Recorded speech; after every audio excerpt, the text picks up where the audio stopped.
Welcome back to the channel, guys. Today we're going to be doing a holster review on the Galco Kingtuk inside the waistband holster for my Glock 19. Retention on this is going to be just fine, especially when you're wearing it, but doesn't affect the draw whatsoever. It's just a firm, well-made holster in my opinion. They do not make a light bearing model of this, which is my only complaint. I've had this holster for about 4 years. I bought it after I bought the handgun, obviously, before I even knew anything about firearms, before I knew anything about good holsters, before I knew anything about any of the brands that everybody's using. So I didn't have a light, I didn't have a need for a light bearing holster at the time, but I still carry this holster to this day because it has served me very well. You can even see the wear marks on the buckle. I mean, I've had this for every bit of 4 years. I don't know the exact date because I bought it in store, not online like you do pretty much everything else nowadays. This runs about $90, which is expensive, but you're going to pay for something that's going to last. But if it broke today, that $90, break that up into 4 years, that's well worth it. You're looking a little over $20 a year, and that's if it was broke right now, which it is not. It's a hybrid, which you can pretty well see. It's made with leather, but it's got kydex here in the front to securely hold the firearm and to assist with holstering and reholstering of the firearm. I find that to be a very effective way to make this without compromising comfort whatsoever.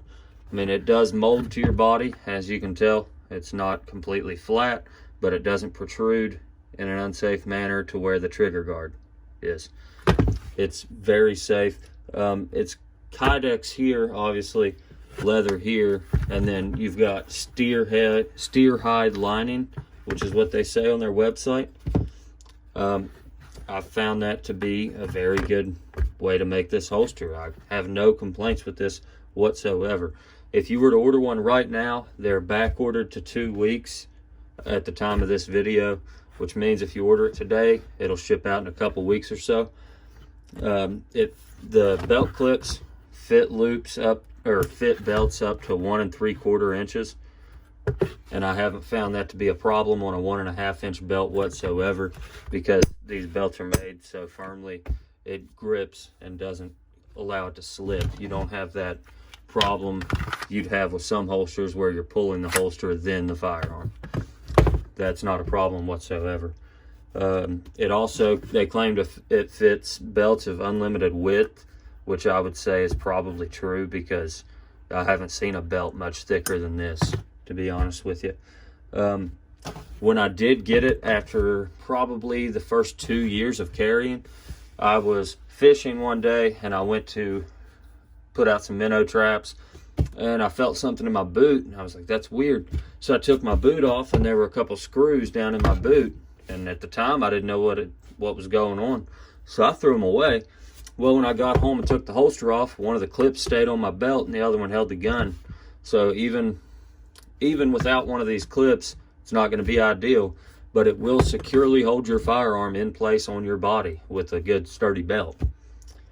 So that's something to note. I did order belt clips. I didn't even contact the company at the time. I just ordered 2 clips and it came with 4 screws. So now I've got extras. I never have to worry about it. I've Loctited them since then, and I haven't had any problems in the last 2 years or so. So there's something to be said about that. You buy a holster, take everything off the threads, Loctite it, put it back on. It's going to serve you well. This is obviously not made for appendix carry. You're carrying this about between 3 and 5 o'clock. I carry it probably right on my 3 o'clock, 3:15, 30 maybe. But all in all, this has been a very great holster. My second holster purchase overall. My first was a Blackhawk Serpa, like most people, but this has been one of the holsters that stuck with me over the years. You can shove a 19, a 17, 19X, pretty much anything in there, 26 probably. You can fit just about anything in here. A Glock 22, I don't think it'll fit the Glock 21s, but pretty much any double stack 9 or 40 and a couple oddballs, CZs and Rugers will fit in here. But overall, I couldn't be happier with this. I highly recommend you give one a try if you're looking for a good 3 o'clock holster that's not light bearing. Like this video, comment, subscribe, tell a friend about the channel. I'm Coyote. Thank you for watching.